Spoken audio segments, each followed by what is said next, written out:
Керемет, өздеріңізде қалайсыздар? Барша енді Қазақстандағы бүгінгі отан қорғаушылар күні ер азаматтарды құттықтаймын. Аман болайық, бар болайық, бай болайық дегім келеді. Айтқаныңыз келсін, және мерекеде сізді кішігірім сыйлықпен қуантқым келіп тұр.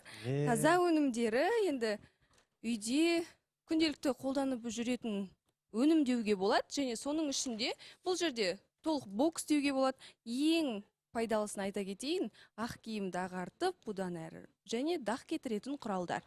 Толық боксты өзіңізге сыйға тартамын. Ой, рахмет. Міне тазалық, барлық нәрсе тазалықтан басталады. Негізі қазір хит болып жатыр осы нәрсе. Потому что мен үйде де көріп қалдым. Үйдегі енді мамам бар, сестраларым, солар қолданады. Менің қазіргі киіп жүрген, эфирға күнделікті киіп жүрген ақ киімдерді ағартатын дәл осы таза өнімдері. Алғысым шексіз. Ал енді көрермендер қауымы телефонға қарап отырасыз, ботагөз деп жатасыздар. Соны айта кеткім келеді. Шынында да бүгін пікірлеріңізді толықтай қарап отырамын.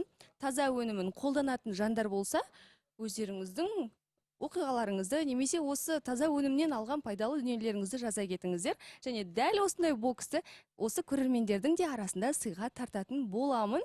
Ол үшін пікірлеріңізді қарап отырамын, жазыңыздар, ой бөлісіңіздер, актив көрсетіңіздер. Және соңында өзіміздің телефон номерімізді қалдырамыз, сол номер арқылы байланысқа шығуға болады. Ал енді өзіміздің әңгімемізге оралайық. Ал жағдайыңыз жақсы ма? Барлығы керемет, шүкір, қазір жақсы деңгейде. Енді бүгін көңіл күйіміз біздің көтеріңкі болмағанда қашан болады? Қалай басталып жатыр дейсіз ғой? Әдемі, қыздарға рахмет айтамыз. Енді осылай шығып, бізді қуантып, біз үшін тырысып жатыр, өздерінің сыйлықтарын беріп жатыр. Бізге негізі ер азаматтарға кішігірім бір, енді былай айтқанда шылық берсе де біз қуанатын адамбыз негізі. Осы жерде анықтап алайық, шылық берсе де қуанамыз дейсіздер, бірақ қазір желілерде көп болып кетті, шылық беріп, сендер бізді риза қыла саламыз деу болмайды деген секілді. Жоқ, негізі ол өтірік әңгіме. Көп ер азаматтар, ол біз бағалы нәрсеге қызықпаймыз, ондай нәрсе емес, наоборот, біз тек берушіміз. Әрине. Бұл енді жігіттің мәрттігі осыдан көрінеді деуге болады. Өте орынды айттыңыз. Ал шырайлым қызбен бәрі жақсы ма өздеріңізде? Бізде барлығы керемет, бір қалыпты, өз деңгейінде таныстығымыз болып жатыр. Айтпақшы, жіберіп алмаңыздар, бүгін эфирда барлығы қалай болып жатыр, қандай кездесулер болды, барлығын айтатын боламыз. Тікелей эфирде бөлісеміз дейсіздер ғой, жақсы, қуана-қуана күтеміз. Ал енді қыздардың берген құттықтау грамоталары бізге қызық болып тұр, көрерменге де қызық деген ойдамыз. Маған да қызық, енді бір жағынан қыздардың бұл идеялары, креативтері күшті болып тұрды. Бір жағынан шындығын, бір жағынан тиісіп, шымшып, әдемі. Негізі әзіл болған жер. Әдемі, әзіл. Әзіл болып жатқаны ол қуантатуға, әрине көңіл күйді көтереді. Бірақ кейбіреулер енді ренжіп қалды ма білмеймін. Бірақ мен өзім ризамын негізі.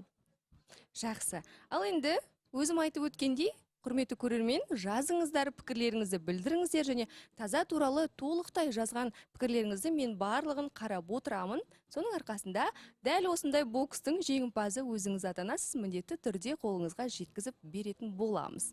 Ал Шерхан, көрермендер арасында құттықтайтын бір жақсы жылы тілегіңізді айта кетіңіз. Жігіттер қауымына деген. Барлықтарыңыз, енді біз ер азаматтар болғаннан кейін, бізге айтып жатқанымдай, жаңағыдай көптеген нәрсе керек емес, бізге тек қана әйелдер тарапынан жылылық болса, жылы сөз, сыйлап, құрметтеп тұрса, біз олар үшін барлығын жасаймыз.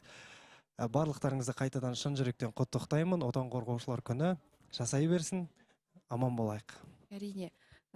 Сол жақсылықтың бәрін өзіңізге де тілейміз. Жігіттер қауымы бүгінгі қуанышты күн ерекше жалғасын дегіміз келеді. Біз келесі жарнамада қайта ораламыз, көрермен.